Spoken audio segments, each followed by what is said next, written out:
kapag nangyari ang bagay na yun, kailangan na nilang ihanda ang kanilang sarili dahil siguradong madugong labanan ang magaganap.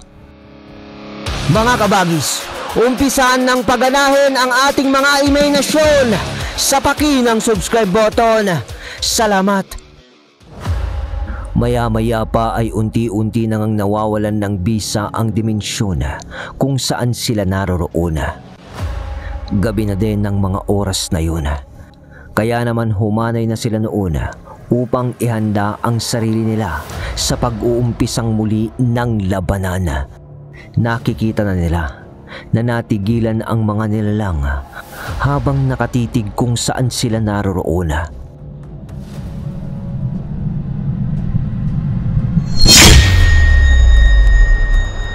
Pagkawala ng dimensyong yun, agaran ng pagpapalit ng anyo ng mga kurkur at daghamon. Agaran din ang pagsanib ni Eliana sa katauhan ni Dara. Kasabay ng pagiging aswang niya. Nagliyab din ang espiritu ni Hermes na mabilisan ding sumanib sa katana.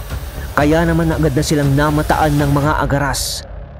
Si Hector at ni Orduha.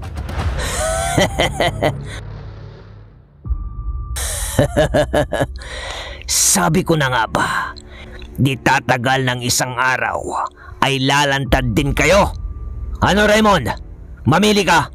Sasama ka sa amin o sapilitan ka naming kukunin kapalit ng kamatayan ng mga kasama mo. Lalo na yung babaeng yan na isa rin namang demonyo. Nag-asawa ka na rin lang. Bakit hindi pa si Orduha? Kapalit ng malakas na kapangyarihan. Di gaya ng pipitsuging katanang hawak mo na yan. Salita ni Hector na may kasamang pang-iinsulto at pangmamaliit. Mas pipiliin ko ng mamatay kasama sila kaysa mapabilang sa angkan nyo na walang dulot na maganda. Sagot ni Raymond. Kasabay ng pagwasiwas niya ng katana para ituro si Hector. Nang gawin ito ni Raymond, napaangil si Hector sa di malamang dahilan. Mga kasama, lipulin lahat ang tampalasang yan! Utos nito sa kanyang mga kasama. At pagkatapos natin sa kanila, uubusin natin lahat ng taong naninirahan sa baryong ito! Dagdag pa nito. Pagkasambit noon ni Hector,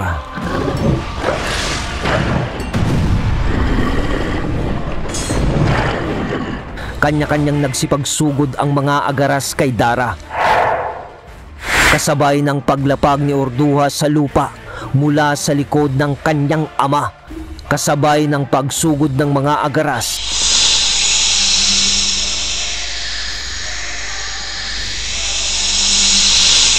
namataan nila ang mga 20 mga ahas na kasama ng mga itong sumusugod. Tinawag na rin ni Orduha ang mga ikra na siyang nanguna sa mga kalaban. Ang pangkat naman noon ni Dara ay tiimbagang na naghintay sa mga ito. Habang gigil na gigil ang mga kurkur na nag-aangil, kumakaibot-kaibot na rin sa lupa noon ang daghamon. Kasabay ng mga malalalim na paghinga kung saan sa ilong nito ay may mga lumalabas na usok. At nang malapit na sa kanila ang ekran, nagulat naman si Dara nang kaagaran itong sinalubong ng hamong. Magkasabay na sinunggaban ng mga ito ang bawat isa, dahilan upang gumulong ang mga ito sa lupa. Habang nagpapalitan ng pag-atake, ang mga kurkur at ang mga alaga nitong unla-una, pati na rin ang mga daghamon ang nakipagbalibagan sa mga agaras. Si Dara at Raymond naman noon, direktang sinugod sina Orduha at Hector na kasama ang mambubunaw. Subalit napahinto silang mag-asawa Upang iwasan ang mga ahas at malaaninong mga kamay, nakaagaran silang sinunggaban.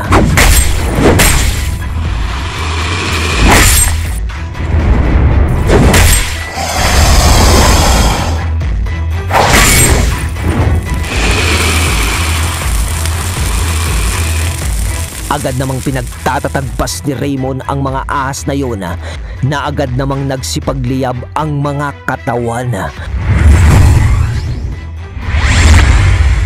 Habang umiiwas naman si Dara sa malaaninong mga kamay, nagkaroon siya ng pagkakataon para yun ay mahawakan.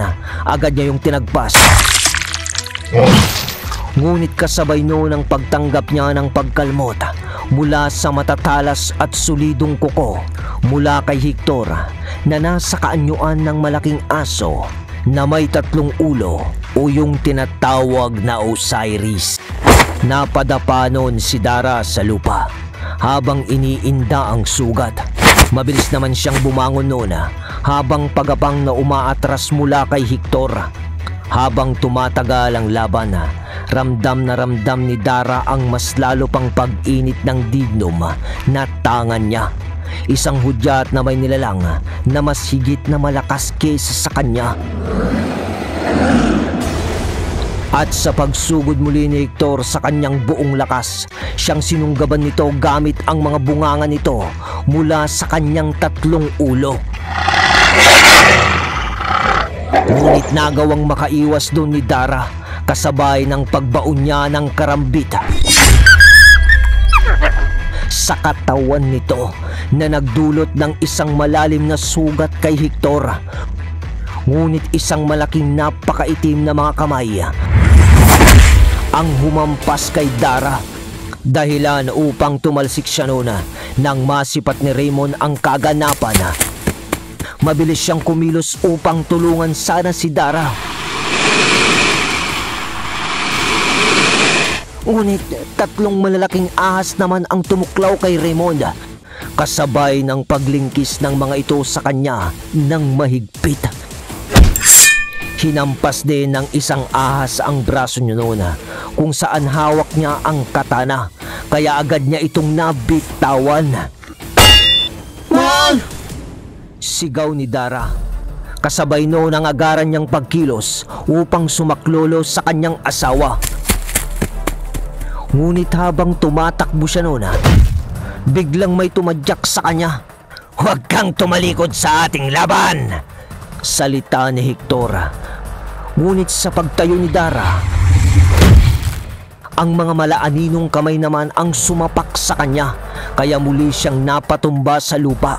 Kasabay pa noon ang paglapit ni Hector at hinawakan siya sa liig. Kasabay ng marahang pagbaon nito ng matatalas niyang kuko sa tiyan ni Dara. Halos sumuka siya noon ng dugo at umikot ang paningin dahil sa sobrang sakit na kanyang nararamdaman. Ngunit agad siyang nabitawan nito nang magliyab ang kanyang mga buhok at kasabay ng pagbabaga ng mga mata. Habang nagliliwanag ng kulay pula ang dignum, doon ay agad na inasiwas ni Dara ang karambit na inabot naman ang dibdib ni Hector. Pag-atras ni Hector mula kay Dara, hawak-hawak nito ang kanyang dibdib. Kinuha naman ni Dara ang pagkakataong yun para saklolohan si Raymond.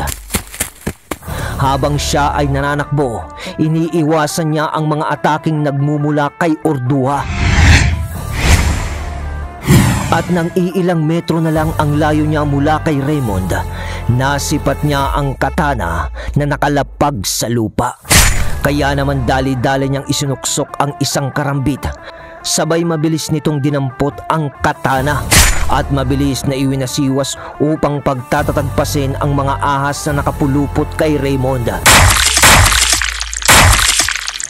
Sa panig naman ng hamong at ikran,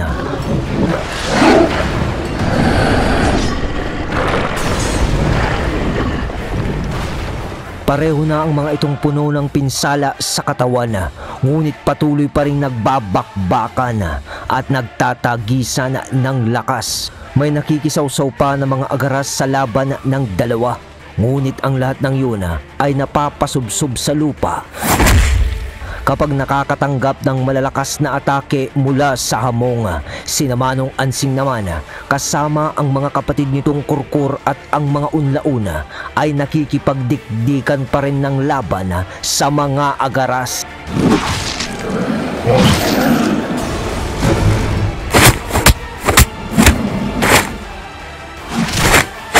Na para bang walang katapusang laban ang nangyayari. Dahil sa pantay na lakas ng mga Kurkur at agaras, walang nagpapadaig sa kanila sa laban. Ganun pa man ay lamang pa rin sa bilang ang kanilang mga kalaban. Halos nagkukulay pula na rin ang mga maiitim na balahibo ng mga Kurkur dahil sa dugo mula sa mga sugat ng mga ito sa katawan. Pero dahil sa dugong nainom ni Manong Ansing mula sa ama ni Dara, mabilis na naghihilom ang mga sugat niya habang nakikipaglaban. Sa panig naman ng mga daghamon na puro galos na rin sa katawan. Halos maipon-ipon na noon ng mga agaras na nagagawa nitong maibalibag sa lupa na mga nababalian ng buto. Nagawa din itong dakmain ang Ikrana nang tumalsik ito malapit sa kanya nang makatanggap ng malakas na atake mula sa hamong. Agad ng daghamong ibanilibag ng kaliwat kanan ng kaya naman napagapang na lang ito sa lupa. Agad itong nilapitan ng hamong at mabilisang sinakmal sa liig matapos yung gawin ng hamong. Nalusaw na lang ang katawan ng Ikrana. Subalit nang maramdaman ni Urduha na patay na ang Ikrana, mabilis itong nagbitaw ng mga inkantasyon na siya namang nagpalabas muli sa Ikrana na umaangil mula sa nagliliyab na libro. Nang sandaling yun, napaatras na ang hamong dahil sa mga iniinda nitong mga sugat sa katawan. Nang matagpas naman ni Dara ang mga ahas sa katawan ni Raymond, napalupasay si Raymond sa lupa. Subalit nang tutulungan na ni Dara na tumayo si Raymond, bigla na lang may dumakot na malalaking kamay kay Dara, si Urduha, gamit ang malaaninong mga kamay. "Ngayon babae, katapusan mo na!" salita ni Urduha. Nabitawan na noon ni Dara ang mga sandata niya dahil sa mahigpit na pagkakadakot sa kanya ng malaaninong mga kamay. Kasabay pa noon ang pagbaling sa kanya ng ama ni Urduha. Mabilis yung tumakbo habang umaangil at halos manalsik ang mga laway dahil sa sobrang galit sa kanya. At si Raymond naman noon ay tinangay ng isang malaking ahas at binitbit papalapit kay Urduha. Subalit di na nila namalaya ng nangyayari sa paligid. At nang malapit na si Hector kay Dara at akma na sanang lulundagan para umatake, bigla itong natigilan nang biglang may nagliwanag na sibat at tumarak sa malaaninong mga kamay. Dahilan upang malusaw ito at makawala si Dara. Kasabay pa noon ang pagtarak din ng nagliliwanag na sibat na tumangay kay Raymond. Nang makawala si Dara at Raymond, mabilis nilang nilapitan ang isa't isa. Sabay abot ni Dara ng katana kay Raymond. "Mahal, ayos ka lang ba?" tanong ni Dara. Ayos lang naman ako, mahal. Medyo masakit lang ang katawan ko dahil sa mga ahas ng mambubunaw na yan," sagot ni Raymond. Ikaw bang tumulong sa akin para makatakas sa mambubunaw?" tanong naman nito kay Dara. Hindi, mahal. Iyan din sanang tatanong ko kung sinong tumulong sa akin para makatakas kay Urduha," sagot ni Dara. Ngunit napalingon silang dalawa.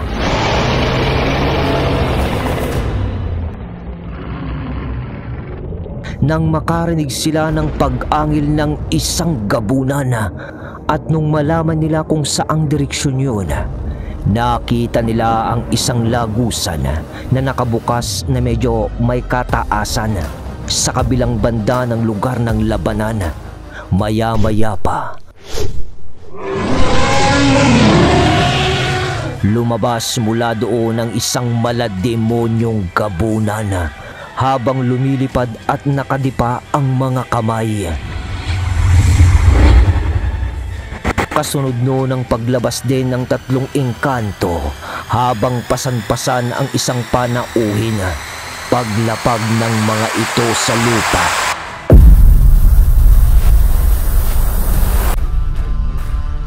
lumikha iyon ng malakas na puwersa ng presensya na siyang nagpaatras sa mga nilalang na malapit sa nilapagan ng mga ito. At paglapag ng malademonyong gabunan sa lupa, ay agad iyong sumalida ng paglipad para atakihin si Hector. Pagsapak ni Ced dito, kaagad naman nasa lagyo ni Hector, sabay atras para tumungo kay Orduha. Ngunit maya-maya lang, aray! Aray! Mga tinig pa nilang narinig. Nang lingunin nila ang lagusan, nakita nila mula doon ang mga ikugan na nahulog mula sa lagusan at nadagana ng bawat isa. Subalit nang makita na ng mga ito ang kaaganapan, tumayo ang mga ito na parabang walang nangyari. Matapos naman na atakihin ni Ced si Hector, lumapit ito kay Dara habang nagtatanong ng, "Anak, Raymond, ayos lang ba kayo?" Uwi ka nito sa dalawa. Ayos lang kami, Itay. Salamat po at tumating kayo. Aminado ho kasi kaming tagilid kami sa laban eh. Kayo lang talagang inaasahan naming tutulong eh. Sagot ni Dara. Para saan pa? At naging ama mo ako kung hahayaan lamang kita.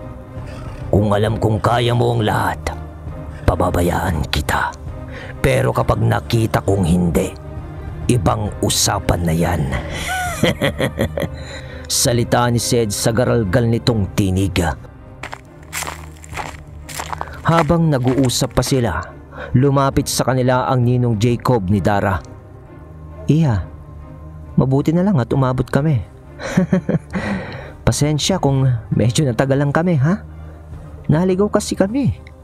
Kay Kuya Glenn mo kami unang napadpad."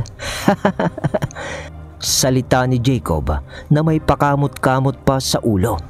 "Pagkatapos natin sa lugar na ito, sumama na kayo sa amin, ha? Ng pangkat mo sa bayan ng Silay para maturuan ko na ang asawa mong si Raymond ang mga kaalaman ko. Wala man akong alam sa dugo ng isang higdikas, pero alam ko namang makakatulong ang mga bagay na nalalaman ko para gisingin ang natutulong na kakayanan mo, Raymond. Pero bago ang lahat, linisin muna natin ang lugar na ito." Salita ni Jacob kasabay ng paglayo nito sa mag-ama at kay Raymond. Kasunod ng pagliliwanag ng mga mata nito. Samantala, natigilan naman ang lahat ng nilalang sa paligid dahil sa pangyayari. Nagsipag-atras ang mga ito patungo sa panig ni Hector at Orduha. Ang mga kurkur at unlaon, pati na rin ang daghamon at ang hamong ay lumapit naman kay Dara. Sugatan na ang mga ito at halos manlimahid na sa dugo.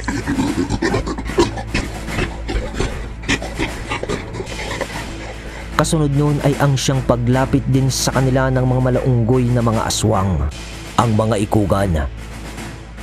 Salamat, Ginoong Ced, at isinama niyo kami sa lugar na ito. Talaga nga namang napakaangkop ng lugar na ito para sa mga kagaya namin. Sana lang ay huwag nating magambalang markopo sa lugar na ito dahil pang nagkataon, dagdag siya sa ating suliranin dito. Wika ni Amang Tadloy na isang amumongo. Pasasalamat ba yan o pamamaalam, Tadloy?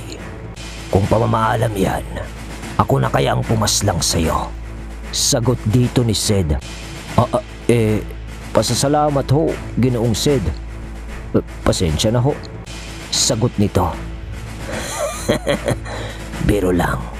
Sige na, tama na ang usapan. Umpisahan na natin ang digmaan. Salita ng ama ni Dara. Pagkasambit nun ni Sed, napabaling naman sila sa mga kalaban ng magwika si Hector ng, Ikaw pala! Ikaw pala ang gabunang minsan kong naramdaman ang presensya sa lugar na ito. Tamang-tama. Tamang-tama lang ang dating nyo, sapagkat kanina pa ako naghahanap ng magandang laban. Salita ni Hector, kasunod ng pagsigaw nito habang iniinat-inat ang katawan. At maya-maya lang, ang malaking aso na may 3 ulo nitong kaanyuan ay nagbago. Naging anyong tao ito na meron ding malaaso na 3 ulo. Nagbabaga ang mga mata at halos naninindig ang mga balahibo nito sa kanyang katawan. Nang sandaling yun ay napangisi lang si Sed. Kasabay ng pagbabaga ng kanyang kaliwang braso, binahagian din niya ng lakas ang mga kurkura, hamong, pati na rin ang daghamon. Matapos nila yung gawin, tinitigan nila ang kanilang mga kalaban. Ang hamong ay tinitigan ang ikran. Ang mga daghamon, kurkur at mga ikugan ay sa mga agaras. Si Dara at Raymond ay kay Urduha. Si Jacob naman ay sa mambubunaw. At si Sed ay nakatitig na kay Hector na sabik na sa laban. Habang ang mga dalakit noon ay nakahanda ng magpaulan ng mga nagliliwanag na sibat. Napakataas ng tensyon sa paligid. Nawaring kapag may gumalaw na isa ay meron ng mamamatay. Halos ilang segundo ring walang gumagalaw sa kanilang lahat. Hanggang sa umabante ng pag-atake ang isang agaras. Ngunit agad na tumarak sa katawan ng mga ito ang nagliliwanag na mga sibat na siyang naging dahilan ng pag-uumpisang sugurin nila ang bawat isa. Ngunit nangalat noon ang mga kalaban nila sa paligid nang makita ng mga ito ang binitawang mga sibat ng mga dalakit noon na agad naman na kumalat sa himpapawid. Walang nagawa ang pangkat noon ni Urduha kundi ang umiwas sa mga sibat.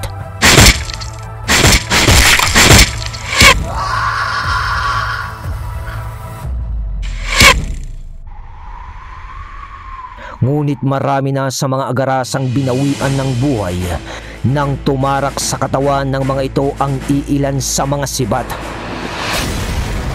Sa pagsugod naman ni Jacob sa mambubunaw ay siya namang pag-atras nito.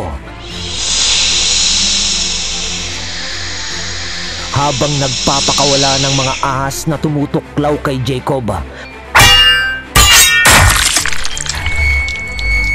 Bawat umatake naman sa kanyang ahas ay napupugutan ng ulo kapag iwinawasiwas niya ang kambal niyang sangkot.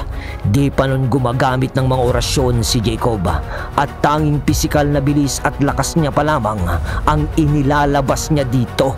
At nang kaya na niyang abutin ang mambubunaw, agad niya doong inihataw ang sangkot. Ngunit nagulat si Jacob nang iniharang ng mambubunaw ang mga palad nito at biglang nagkaroon ng presensyang pumigil sa kanyang pag-atake. Kasabay noon ang paglitaw ng isang higanting ahas na kaagarang inatake si Jacob, kaya mabilis siyang umatras para umiwas. Sabay tawag niya sa isang dalakit noon para panain ang ahas. "Antingero, huwag mong malitin ang kakayanan ko! Kaya kitang patayin gamit lamang ang mga alaga ko!" Salita ng mambubunaw, ngunit nagulat ito nang biglang tumilapon ang ahas na nasa tabi nito nang may tumarak doong sibat. Oo, malakas nga ang gamit mong kaalaman. Pero hindi yan sasapat para gamitan pa kita ng espiritual na kaalaman. Salita ni Jacob na mahinahon pa rin ang boses. Yon! Alright mga kabagis ko, ang tindi, ang bangis, ang lupet, ang angas. Yun. Singdugo ng labanan ng editing nito. Sumbungan pala ng tatay ha. Tignan natin, urduha. So magandang gabi o araw kung saan man kayo sa dako ng mundo ngayon habang pinapakinggan nyo ito. Mag-shoutout tayo mga kabagis ko. Shoutout po kay Apo ng Ninyo. Shoutout po kay Fads Kalolong. Shoutout din po kay Janet Bisnar. Shoutout din po kay Ricky Manalo. Shoutout din po kay Rodette Plisis from Saudi Arabia. Shoutout din po kay Jeffrey Pirela. Shoutout din po kay Boss Dance TV. Shoutout din po kay Mark Johnson Kabali. Shoutout din po kay Cristel Carola. Shoutout din po kay Lenzie Carola at kay Bill Carola. Okay, yun. Salamat sa suportang tunay.